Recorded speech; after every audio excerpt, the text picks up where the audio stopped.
네, 라운드 2 주간 포트폴리오 수익률 대결입니다.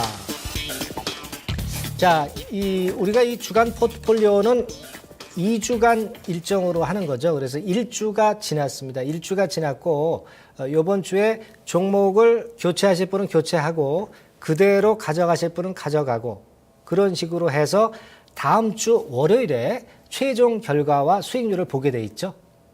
네, 그래서 일단 한번 좀 보여주시죠. 네. 네.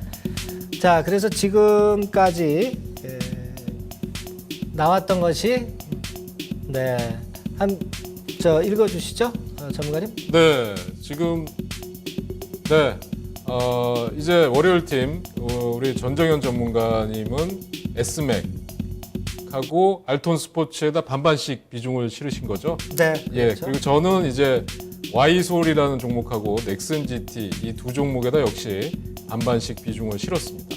네. 자, 그래서 요번 주 같은 경우는요, 저는 이제 그 두 종목을 교체를 하는 것으로 하고 두 종목을 새로 가지고 나왔습니다. 그래서 저는 일단 이화 공영하고요. 네, 그리고 포스코 플랜텍 이 두 종목을 가지고 나와봤습니다. 네.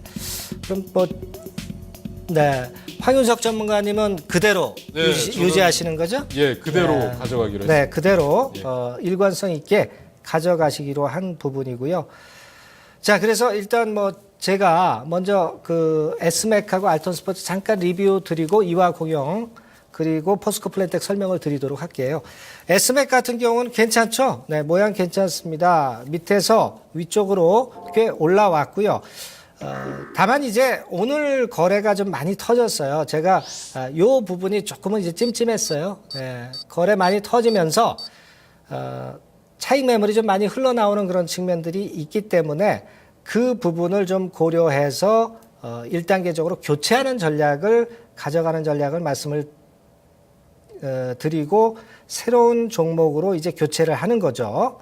지금 S맥이 아직까지는 분명히 살아는 있어요. 살아는 있고 여력이 있다면 대개 지금 6,730원입니다만은 대개 한 7,500원, 8,000원 구간 아마 그 정도를 제가 목표가로 드린 것 같은데 요 정도는 왔다 갔다 하면서 한번 찍을 수도 있습니다. 네, 계략적으로 한 그 정도 선 정도 보시는 게 좋겠고요. 알톤 스포츠 한번 보겠습니다. 알톤 스포츠도 시세가 좋았죠. 근데 좀 흔들림이 조금 있기는 한데 아직 전혀 무너지진 않았죠. 네, 무너지진 않았고 다만 이제 계절주들이 조금은 이제 다른 종목들에 좀 눌렸어요. 딴 쪽들이 이제 치고 나오면서 그래서 제가 볼 때는 단기적으로 볼 때는 크게 너무 보지 마시고 이 정도로 흔들었으면은 한번 단기적으로 차익을 실현하고 나오셔도 좋을 것 같고요. 되게 14,300원, 500원 요 정도 라인에서 한번 카팅을 해주시는 정도, 네, 그 정도가 좋겠습니다. 자, 그리고 오늘 제가 새롭게 가지고 나온 종목은 이화 공영이죠. 네, 이화 공영. 여러분들 그 대형 건설주들은 요즘 쉬죠. 먼저 올라와서 먼저 쉬고 있어요. 근데 중소형 건설사들은 이제 후발주자로 저는 시작이라고 봅니다. 이화공영 보시면 재무구조 굉장히 좋아요.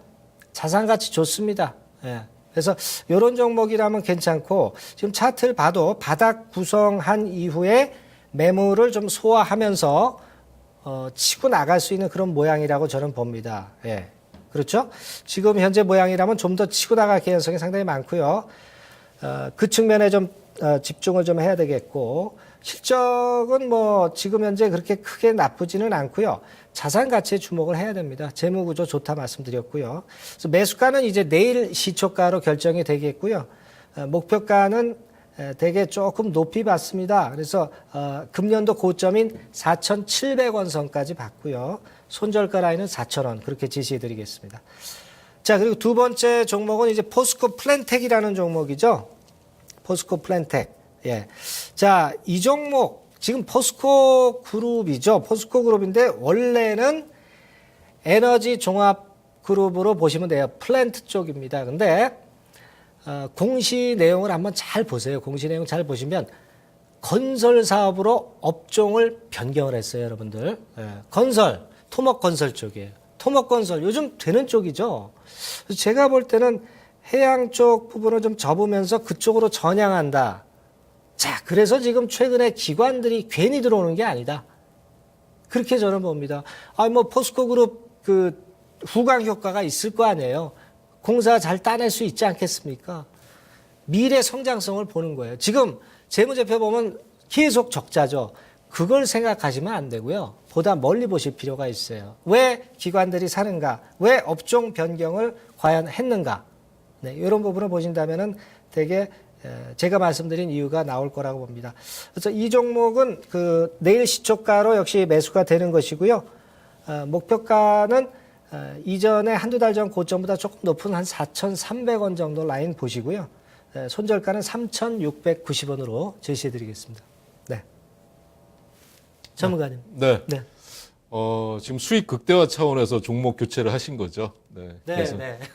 월요일 팀이 든든합니다, 저는. 네. 그래서 저는 이제 두 종목을 그대로 보유하겠다는 말씀을 드렸는데 아직 특별히 수익권이 아닌 것 같고요. 매수가 대비해서. 그래서 먼저 이제 넥슨 GT부터 좀 말씀을 드리려고 합니다. 그러니까 이제 다음 주까지 과연 목표 수익률을 달성할 수 있을지 없을지는 제가 여기서 딱 잘라서 말씀드리기는 어렵습니다만 이 종목에 대해서 제가 처음부터 말씀드린 이유가 1분기 실적 호전주다. 지금 사실 게임주들이 다소 좀 시장의 관심에서 약간 멀어져 있는데 실적과 관련된 발표들이 나온다면 다시 움직일 가능성이 있고요.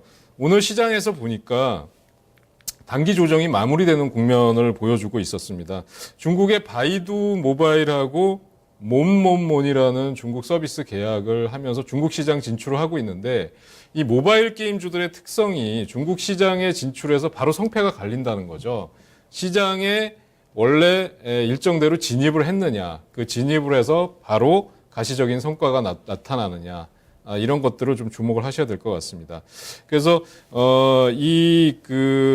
또 서든어택 2의 신작 게임 라인업이 계속해서 진행되고 있고요. 작년 매출 대비 또 영업이익 이런 거에 대비해서 1분기 실적부터 계속적으로 좋아질 거로 보여지고 있습니다. 그래서 모바일 게임주 중에서는 역시 넥슨이라든지 아니면 넥슨이 관여하는 관련주들 쪽을 좀 주목해서 보시라는 말씀을 드릴 수 있겠고요. 단기적으로 지금 매수가 거의 부근까지 와서 단기 조정이 마무리되고 있습니다. 거래만 실려준다면 반등이 나올 수 있는 구간이라고 말씀드릴 수 있겠습니다. 그다음에 이제 두 번째 그 종목이 Y솔인데요. 갤럭시 S6가 이제 드디어 4월 이제 국내 시판을 앞두고 있습니다. 그래서 지금 선주문량뿐만 아니라 지금 판매 기대량이 상당히 지금 시장에 관심을 받고 있는데요. 그것과 또 관련이 됐는데 퀄컴이라는 하고 또 사물 인터넷 통신 칩을 공동으로 개발하면서 기술력을 인정받고 있습니다. 최근에 주가가 이제 21선 위로 가서 밑으로 지금 떨어졌던 그런 흐름이 나오고 있는데요. 다시 반등이 나오고 있습니다. 지금 매출이 다소 감소했더라도 본격적으로 시장에 반등이 나올 수 있는 시점이기 때문에 거래가 증가된다면 여전히 목표가인 13,500원 한번 반등을 기대해 볼 수 있다는 말씀 드리면서 이제 두 종목 리뷰해 드렸습니다. 네. 자, 그 두 종목 또 기대해 보겠고요. 자, 우리 얘기는 여기까지고요. 이제 미국 시장 지금 현재 선물이 좀 괜찮은 것 같은데요. 미국 시장 한번 살펴보도록 하겠습니다. 네.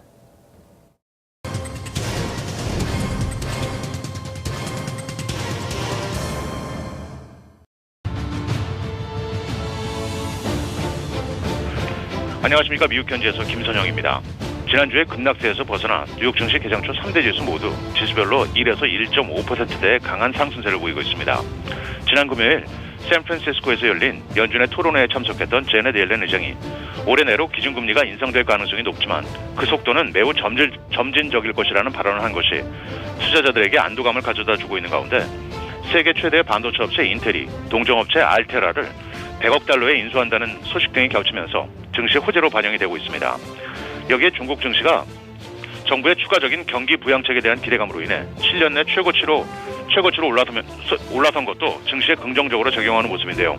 상하이 증시는 종가 기준으로 최근 14 거래일 중 하루를 제외하고는 연일 상승하면서 강한 렌즈를 펼치고 있습니다. 개장초 주요 종목들을 보면 대형 의료보험사 유나이티드 헬스케어는 총 127억 6천만 달러의 약국 수익 관리 서비스 업체인 카타마라를 인수한다고 밝히며 3.5% 급등세입니다. 소형 바이오 업체 하이페리온 테라퓨릭스는 총 11억 달러, 주당 46달러에 아일랜드 업체 호라이전 파머스리컬에게 인수된다는 소식에 7%의 오름세를 보이고 있으며 미국 최대 가전제품 판매 업체 베스트바이는 캐나다 지역 매장 66곳을 폐쇄하고 1,500명을 감원하는 등 구조 조정안을 발표하면서 0.5% 상승하고 있고 가정용품 판매 업체 레스토레이션 하드웨어는 증권사 골드만삭스가 고객들에게 매수할 것을 권했다는 소식에 4%의 오름세입니다. 국제 원유 가격 하락으로 인해 신용등급이 정크로 떨어진 에너지 기업들의 숫자가 최근 2년 만에 가장 높은 수준으로 늘어나면서 미국 내 투기 등급 기업들 가운데 에너지 기업이 차지하는 비중이 역대 최고 수준까지 상승했습니다. 신용평가사 무디스에 따르면 올 1사분기 중 총 12개 석유와 천연가스 기업들이 투기 등급으로 강등됐으며 이에 따라 신용등급이 B3이면서 등급 전망이 부정적이거나 등급이 그 이하인 기업들의 수는 28곳으로 늘어나 2년 만에 가장 많아졌고 3월 1일 기준으로 투기 등급 기업 수도 184곳으로 늘어났으며 이 중 에너지 기업이 14%를 기록해 사상 최고치에 올라섰다는 소식입니다. 미국의 소비자들이 자동차 등 대형 물품 구입을 미루고 저축을 늘리면서 지난달 2월 개인 소비가 전월 대비 0.1%가 증가하는 데 그쳐 전망치였던 0.3%에 미치지 못했다고 연방상무부가 밝혔습니다. 2월 중 휘발유가 하락에도 불구하고 자동차와 냉장고 등 내구재 지출이 전년 대비 1%가 감소했으며 반면 저축률은 5.8%로 상승하면서 지난 2012년 말 이후 최고치를 기록하고 있습니다. 마지막으로 내일은 3월 시카고 지역의 제조업 지수인 PMI, 3월 소비자 신뢰지수, 1월 20개 대도시 주택가격 지수 등의 경제 지표와 함께 오크앤파이낸셜, 버텍스 에너지, 모바도 그룹 등이 지난 분기 실적을 내놓을 예정입니다. 지금까지 미국 현지에서 김선형입니다. 네, 조금 이제 소비 지출 같은 경우가 처져 나오니까 그것이 오히려 시장에 좀 긍정적으로 작용하는 것 같습니다. 그리스나 이란 건도 있지만 여하튼 뭐 그런 부분들 크게 문제될 건 없는데요. 체킹을 좀 하고 현명한 판단을 좀 내봐야 될 것 같습니다. 자, 저희는 다음 주에 또 다시 뵙겠습니다. 감사합니다.